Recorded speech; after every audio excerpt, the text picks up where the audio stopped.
जय हिंद। नमस्कार फ्रेंड्स, ज्योति क्लासेस में आप सभी का एक बार फिर से स्वागत है। हेलो दोस्तों, कैसे हैं आप सभी? आई होप आप सभी बहुत ही अच्छे होंगे, स्वस्थ होंगे, स्टडी अपनी कंटिन्यू कर रहे होंगे। चलते हैं हमारी आज की मॉर्निंग की क्लास की तरफ। सभी को सुप्रभात, गुड मॉर्निंग। देखते हैं आज के दिन क्या है कुछ खास। आज है 21 सितंबर। जी हाँ, आज डेट कौन सी है? 21 सितंबर। और इस डे के बारे में हम चर्चा करेंगे कि आज के दिन कौन सा प्रमुख दिवस मनाया जाता है। देन चलेंगे अपनी क्लास की तरफ। बट उससे भी पहले चैनल पर फर्स्ट टाइम विजिट किए हैं, चैनल को लाइक शेयर सब्सक्राइब कर दें। अपना फीडबैक हमें दें। क्लासेस जो आपको प्रोवाइड कराई जाती हैं कैसी लगती हैं, और इस क्लास को हमारे जितने भी लर्नर्स हैं उन सभी के पास शेयर करें ताकि वो भी हमारे साथ जुड़ के अपने स्टडी को कंटिन्यू कर सकें। चलते हैं, स्टार्ट करते हैं आज की क्लास विदाउट टाइम वेस्ट किए। तो फ्रेंड्स, आज की क्लास में हम करेंगे प्रोटीन। जैसा कि आपको स्क्रीन पर दिख रहा है, प्रोटीन चैप्टर हमारा स्टार्ट होने वाला है, food and nutrition science. But इसको स्टार्ट करने से पहले प्रीवियस क्लास में हमने क्या किया था एक बार क्विक रिवीजन के माध्यम से देखेंगे। उससे भी पहले आज के दिवस के बारे में जानेंगे। आज 21 सितंबर को कौन सा दिवस मनाया जाता है, ध्यान दीजिएगा। आज से 21 सितंबर को अंतर्राष्ट्रीय शांति दिवस यानी कि इंटरनेशनल डे ऑफ पीस मनाया जाता है। जी हाँ, कौन सा दिवस मनाया जाता है 21 सितंबर को? तो आपको पता होना चाहिए, अंतर्राष्ट्रीय शांति दिवस अर्थात इंटरनेशनल डे ऑफ पीस। इस दिवस को मनाने का उद्देश्य क्या है? तो दुनिया भर में शांति और अहिंसा को बढ़ावा देना, संघर्षों को समाप्त करना और लोगों, समाज व राष्ट्रों के बीच सहयोग व सद्भावना को बढ़ावा देने के लिए हर साल 21 सितंबर को अंतर्राष्ट्रीय शांति दिवस मनाया जाता है। आई होप हमने जो भी पॉइंट्स आपको बताए अंतर्राष्ट्रीय शांति दिवस के बारे में आपको अच्छे से क्लियर हुए होंगे। चलते हैं आज की क्लास की तरफ और करते हैं अपना जो हमारा आज का टॉपिक है प्रोटीन। प्रोटीन बहुत बार हमने पढ़ा है। प्रोटीन के बारे में फ्रेंड्स हमने जब हमने सीरीज स्टार्ट की अपनी क्लास 6 to 12, हमारे जितने भी पुराने व्यूवर्स होंगे उनको पता होगा, हमने एक सीरीज़ की है होम साइंस की, जिसमें हमने क्लास 6 to 12 की जितनी भी बुक्स है ना होम साइंस की सबको पढ़ा है। उसमें एक भी टॉपिक हमने छोड़ा नहीं है, टॉपिक हमने कवर किए। साथ ही साथ जितने भी क्वेश्चन आंसर्स बन सकते हैं, चाहे वो MCQs के माध्यम से हो या फिर अति लघु उत्तरीय हों, लघु उत्तरीय हों, तो कई सारे हमने पहले टॉपिक कवर किए हैं। देन उनसे रिलेटेड कुछ क्वेश्चन आंसर्स की प्रैक्टिस भी की है हर एक क्लास में, हर एक टॉपिक में। तो आप जा करके उस सीरीज़ को देख सकते हैं। मैं उसके बारे में इसलिए चर्चा कर रही हूँ कि जब हमने सीरीज़ किया था उसमें भी हमने प्रोटीन के बारे में बहुत बार पढ़ा हुआ है, और जिन्होंने वो सीरीज़ देखी हुई है उनको प्रोटीन अच्छे से समझ में आ गया होगा कि आखिर प्रोटीन है क्या। फिर भी अभी जो हमारे साथ न्यू जुड़े हैं, पुराने व्यूवर्स तो हमारे जानते ही जानते हैं, बट जो न्यू जुड़े हैं एक बार मैं फिर से रिवीजन करा देना चाहती हूँ। तो ये बुक स्टार्ट करते हैं, बट उसके पहले मैं आपको बता दूँ अपनी लैंग्वेज में कि आखिरकार प्रोटीन है क्या। तो ध्यान दीजिएगा, प्रोटीन शरीर के निर्माण और मरम्मत करने वाले पोषक तत्व होते हैं। जी हाँ, प्रोटीन क्या है आप चाहें तो कहीं लिख भी सकते हैं, ये बुक से नहीं, मैं ऐसे ही समझा रही हूँ आपको इजी लैंग्वेज में कि प्रोटीन क्या है। अगर आपसे कोई पूछे तो आप सिंपल डेफिनेशन दे सकते हैं कि प्रोटीन शरीर के निर्माण और मरम्मत करने वाले पोषक तत्व हैं जो अमीनो अम्ल से बने होते हैं। ये हमारी मांसपेशियों, रक्त, एंजाइम, हार्मोन्स और कोशिकाओं के लिए बहुत ही ज़रूरी होते हैं। क्या? प्रोटीन। और भी ज़्यादा इजी लैंग्वेज में अगर आपको बताना हो तो आप बता सकते हैं, यह हमारे शरीर की ईंट की भांति है। जी हाँ, जो वृक्ष होता है, आप देखिए जब भी आप घर बनाते हैं तो घर बिना वृक्ष के बनना पॉसिबल नहीं है।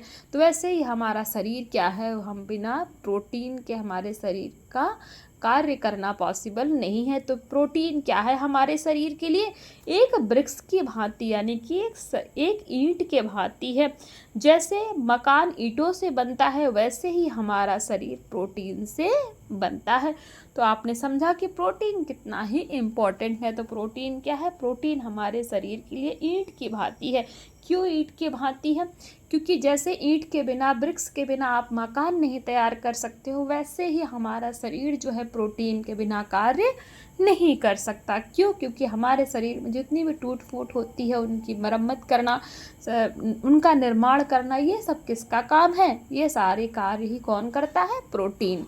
आई होप प्रोटीन आपको समझ में आ गया होगा कि प्रोटीन शरीर के निर्माण और मरम्मत करने वाले पोषक तत्व जो अमीनो अम्ल से बने होते हैं ये हमारी मांसपेशियों, रक्त, एंजाइम, हार्मोन्स और कोशिकाओं के लिए बहुत ही ज़रूरी होते हैं। आई होप प्रोटीन आपको एक इजी लैंग्वेज में, जो मैंने अपनी भाषा में आपको समझाने का प्रयास किया है, वो समझ में आ गया होगा। अब स्टार्ट करते हैं बुक पढ़ना। तो देखते हैं, प्रोटीन का हमारे आहार में प्रमुख स्थान है। जैसा मैंने आपको अभी बताया, शरीर की वृद्धि एवं विकास के लिए प्रोटीन नितांत यानी कि बहुत ही आवश्यक है। शरीर में विभिन्न क्रियाकलापों के दौरान विभिन्न कोशिकाओं एवं तंतुओं की निरंतर टूट फूट होती रहती, जिसकी मरम्मत प्रोटीन ही करता है। रक्त, मांसपेशियां, यकृत अर्थात लिवर, अस्थि के तंतु, त्वचा, बाल आदि के निर्माण के लिए प्रोटीन क्या है, आवश्यक होता है। प्रत्येक कोशिकाएं प्रोटीन की बनी होती हैं। इस प्रकार हम पाते हैं कि जीवित रहने के लिए प्रोटीन अनिवार्य है। इसीलिए प्रोटीन को शरीर की क्या कहा जाता है, आधारशिला अर्थात बिल्डिंग ब्लॉक्स ऑफ बॉडी की संज्ञा दी गई है। जैसे हमने आपको बोला कि प्रोटीन क्या है, हमारे शरीर में ईंट की भांति है। जैसे ब्रिक्स, जब भी आप मकान बनाते हो तो मकान बनाने की उसकी आधार क्या है, उसका ईंट, यानी कि मकान बनाने के लिए ईंट रखना पड़ता है। वैसे ही प्रोटीन क्या है, हमारे शरीर की आधारशिला यानी कि बिल्डिंग ब्लॉक्स ऑफ बॉडी है। आई होप प्रोटीन आपको बहुत ही अच्छे समझ में आ गया होगा। प्रोटीन ग्रीक भाषा का शब्द प्रोटियास से बना है, आपको पता होना चाहिए। प्रोटीन किस शब्द से बना हुआ है, तो प्रोटीन ग्रीक भाषा का शब्द प्रोटियास से बना है, जिसका शाब्दिक अर्थ क्या होता है, प्रथम स्थान ग्रहण करने वाला। ध्यान दीजिएगा, बहुत ही इंपॉर्टेंट है। आप चाहें तो जब भी मैं आपको बोलती हूँ ना कि जो चीज़ें इंपॉर्टेंट है, तो आप जब भी क्लास करते हैं ना, तो प्लीज़ एक रफ और पेन लेकर के साथ में बैठा करिए। जो मैं स्टाफ मार्क करते जाती हूँ, जो चीज़ें आपको बताती हूँ कि इम्पोर्टेंट है, उनको आप नोट्स करते जाइए। उससे क्या होगा ना, चीज़ें आपके लिए बहुत आसान हो जाएंगी, और जो इम्पोर्टेंट है आप नोट्स करते जाएंगे तो माइंड में चीज़ें फीड होती जाएंगी। तो हमने आपको क्या बोला कि इसमें तो फर्स्ट आप पॉइंट नोट कर लीजिएगा कि प्रोटीन क्या है। क्वेश्चन में आ जाता है कि प्रोटीन क्या है, किस भाषा का शब्द है, तो आपको पता होना चाहिए। प्रोटीन ग्रीक भाषा का शब्द प्रोटियास से बना है, जिसका शाब्दिक अर्थ क्या होता है, प्रथम स्थान ग्रहण करने वाला। ओके, यहाँ तक बात क्लियर है। प्रोटीन की खोज सर्वप्रथम 1838 ईस्वी में डच निवासी मुल्डर नामक रसायन शास्त्री ने किया था। ये भी आप नोट डाउन करते जाइए। क्या हमने बोला, आपसे अगर क्वेश्चन बन जाता है कि प्रोटीन की खोज किसने की और कब की, तो आपको पता होना चाहिए। प्रोटीन की खोज सर्वप्रथम 1838 यानी कि 1838 में डच निवासी मुल्डर नामक रसायन शास्त्री ने किया था। किसने किया था, डच निवासी मुल्डर, यानी कि डच के रहने वाले कौन थे, मुल्डर नामक रसायन शास्त्री ने किया था। उन्होंने अपने शोधों यानी कि अपने रिसर्च एवं अनुसंधानों से यह परिणाम निकाला कि सभी प्राणियों की कोशिकाएं एवं ऊतक प्रोटीन के बने होते हैं। उन्होंने जटिल नाइट्रोजन युक्त पदार्थों को पृथक करके उनका वर्णन किया और उन्हें प्रोटीन नाम दिया। क्या दिया, प्रोटीन नाम दिया। किसको, जटिल नाइट्रोजन युक्त जो पदार्थ थे उनको उन्होंने अलग किया, और उन पदार्थों का क्या किया उन्होंने, उनको नाम क्या दे दिया, प्रोटीन नाम दिया। इस प्रकार प्रोटीन का नामकरण मुल्डर ने दिया। ध्यान दीजिएगा, प्रोटीन का जैसे हमने आपको बताया खोज किसने की, तो मुल्डर ने की। ये क्या था, एक रसायन शास्त्री थे। कहाँ के थे रहने वाले, डच के। कब की, 1838 ईस्वी में, यानी कि 1838 में। ओके, यहाँ तक बातें क्लियर है।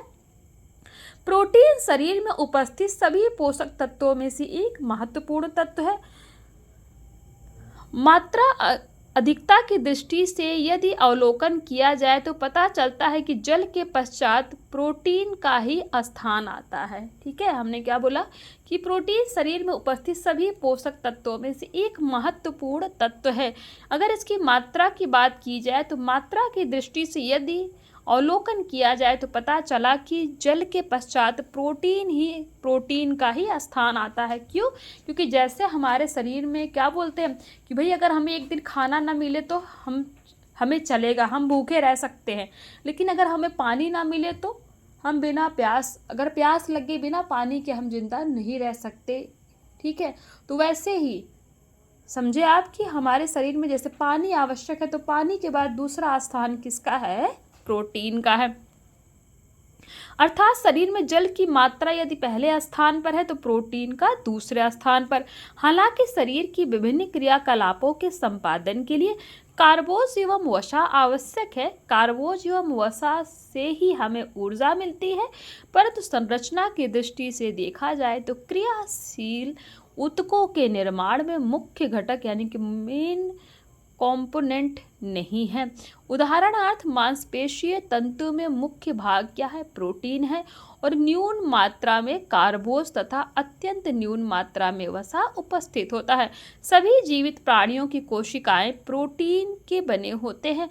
अधिकांश एंजाइम, हार्मोन्स, एंटीजन्स एवं एंटीबॉडीज प्रोटीन के ही बने होते हैं। जैसा कि मैंने आपको अभी जब मैं डेफिनेशन दे रही थी कि प्रोटीन शरीर के निर्माण और मरम्मत करने वाले पोषक तत्व हैं जो अमीनो अम्ल से बने होते।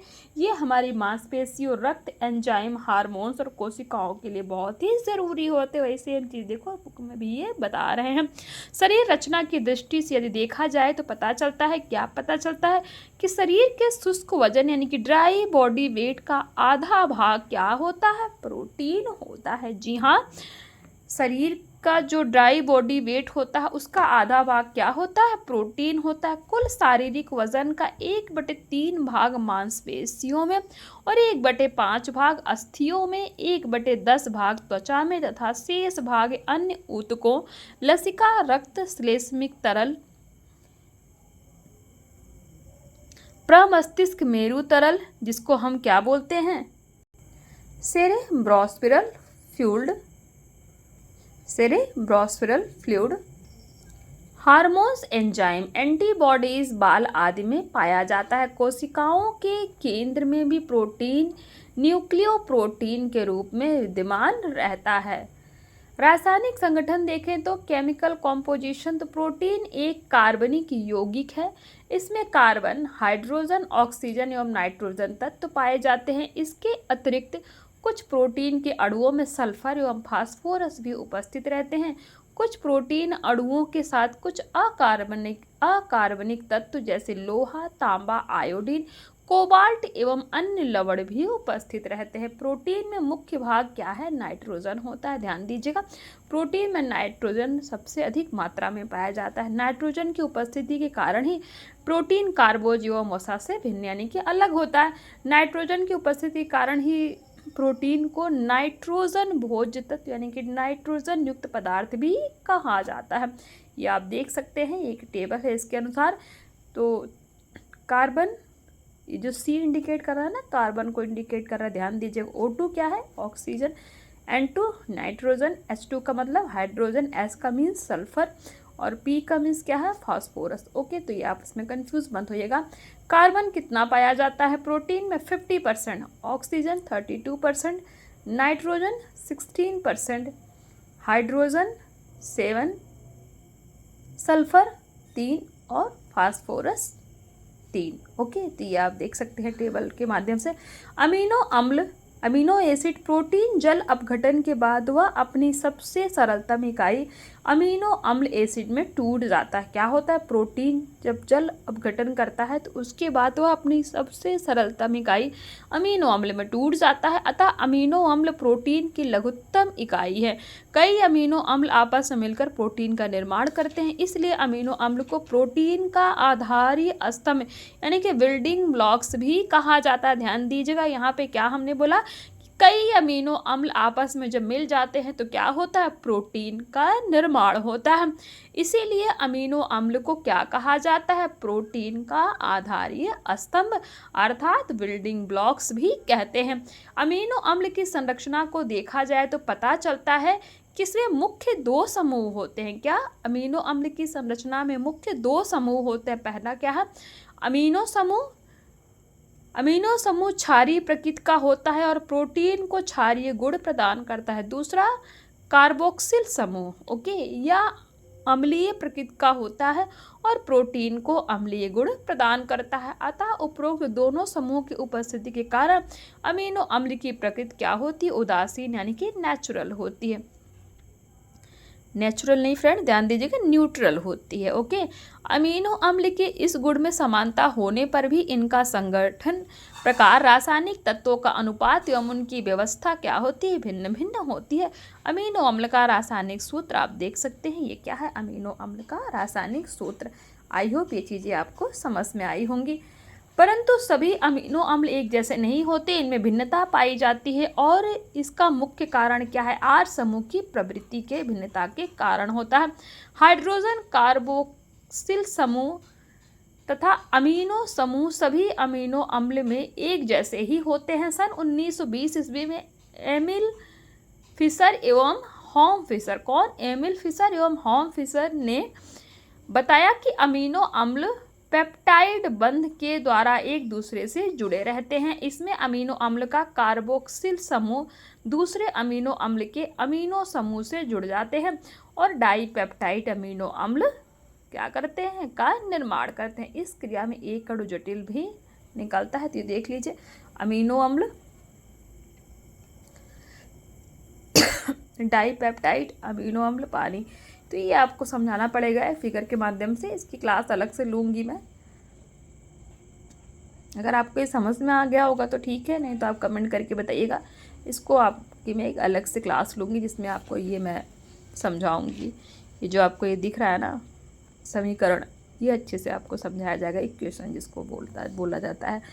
तो डाइपेप्टाइड अमीनो अम्ल डाइपेप्टाइड अमीनो अम्ल। ओके, तो प्रोटीन की गुणवत्ता उसमें उपस्थित अमीनो अम्ल के प्रकार, मात्रा एवं उनकी आपस में जुड़ने के तरीके पर निर्भर करती है। इसी कारण प्रत्येक प्रोटीन के गुण एवं विशेषताओं में अंतर पाया जाता है। अब तक कुल 22 प्रकार के अमीनो अम्ल का पता चल सका है जो हमारे भोजन एवं शरीर में पाए जाते हैं। इनमें से 10 अमीनो अम्ल ऐसे होते हैं जो हमारे शरीर के वृद्धि विकास के लिए अत्यंत ही महत्वपूर्ण होते हैं। ये आवश्यक अमीनो अम्ल कहलाते हैं। इन्हें भोजन द्वारा लेना आवश्यक होता है क्योंकि इनके बिना शरीर की वृद्धि एवं विकास क्या होता है? अवरुद्ध हो जाते हैं, यानी कि रुक जाते हैं। इनका निर्माण हमारे शरीर में नहीं होता। इनकी कमी से शरीर की बढ़वार रुक जाती है, यानी कि शरीर का ग्रोथ होना बंद हो जाता है, क्योंकि शरीर में ना तो नए कोशिकाओं का निर्माण ही हो पाता है और ना ही क्षतिग्रस्त कोशिकाओं एवं तंतुओं की मरम्मति हो पाती है। 10 आवश्यक अमीनो अम्ल आप देख सकते हैं। पहला है हिस्टीडीन, दूसरा ल्यूसीन, तीसरा है आइसोल्यूसीन, चौथा lysine, arginine, number 6 methionine, number 7 threonine, number 8 phenyl alanine, number 9 valine तथा नंबर 10 ट्रिप्टोफैन। तो ये हमने 10 आवश्यक अमीनो अम्ल देखे। उपरोक्त सभी 10 अमीनो अम्ल शरीर के वृद्धि एवं विकास के लिए परम आवश्यक हैं, परंतु इन सभी में से ट्रिप्टोफैन से बहुत सी महत्वपूर्ण जीवन आवश्यक अमीनो अम्ल हैं। जिन भोज्य पदार्थों में इसकी जितनी अधिक मात्रा उपलब्ध रहती है वह भोज्य पदार्थ उतना ही अधिक पौष्टिक से परिपूर्ण होता है, यानी कि उतना ही ज़्यादा वो पौष्टिक होता है। प्राणिज भोज्य पदार्थों में ट्रिप्टोफैन प्रचुर मात्रा में विद्यमान रहता है, जैसे दूध, दही, पनीर, मांस, मछली, अंडा, यकृत, छाछ, दूध से बनी मिठाइयाँ आदि। 10 अमीनो अम्ल के अतिरिक्त 5 अमीनो अम्ल ऐसे हैं जो आंशिक रूप से क्या होते हैं? आवश्यक होते हैं। इनका निर्माण शरीर में नहीं होता है। ये अमीनो अम्ल शरीर के कोशिकाओं एवं तंतुओं के निर्माण के लिए आवश्यक होते हैं। इन्हें भी भोजन के द्वारा ही लेना होता है। ये 5 अमीनो अम्ल देख लीजिए। पहला है thyroxine, number 2 cysteine, number 3 glycine, number 4 tyrosine, number 5 serine. Okay, तो ये जो 5 और हम 10 हमने 5 अमीनो अम्ल देखे। आई होप यहाँ तक क्लास आपको समझ में आई होगी। नेक्स्ट करेंगे अनावश्यक अमीनो अम्ल के बारे में। अभी तो हम क्या पढ़ रहे थे? आवश्यक अमीनो अम्ल की बात कर रहे थे। अब नेक्स्ट हम जो चर्चा करेंगे अनावश्यक जो अमीनो अम्ल होते हैं उनके बारे में चर्चा करेंगे। साथ ही साथ हम जानेंगे प्रोटीन का वर्गीकरण। तो इसकी क्लास हमारी नेक्स्ट क्लास में होगी। आई होप आज की क्लास आपको समझ में आई होगी, कॉन्सेप्ट क्लियर हुआ होगा। और ये जो आपने पीछे इक्वेशन देखा ना, ये अगर ये आपको समझ में आया है तो फिर तो ठीक है, नहीं तो आप कमेंट करेंगे कि अगर इसको समझाना है तो मैं अलग से इसकी एक क्लास बनाऊंगी, ठीक है। क्योंकि अभी अगर इसको समझाने लगती ना फ्रेंड्स तो ये क्लास बहुत बड़ी हो जाती, आप समझिए। इसलिए इसको मैंने आपको दिखा दिया कि आई होप जो भी पढ़ रहे होंगे फूड एंड न्यूट्रिशन साइंस उनको ये चीज़ समझ में आ रही होंगी। अन्यथा नहीं आती है तो आप बताइए, इसको बहुत ही डिटेल में मैं आपको क्लियर कराऊंगी। ओके, तो आज की क्लास को यहीं तक करते हैं। बताइए क्लास कैसी लगी, क्लास समझ में आई, अन्यथा नहीं, जो भी है जैसा फीडबैक अवश्य दिया करिए फ्रेंड्स, क्योंकि आपके फीडबैक से मुझे बहुत ही मोटिवेशन मिलता है। मिलते हैं हमारी नेक्स्ट क्लास में, तब तक के लिए जय हिंद, नमस्कार। हंसते रहिए, मुस्कुराते रहिए, एक दूसरे की हेल्प करते रहिए। धन्यवाद।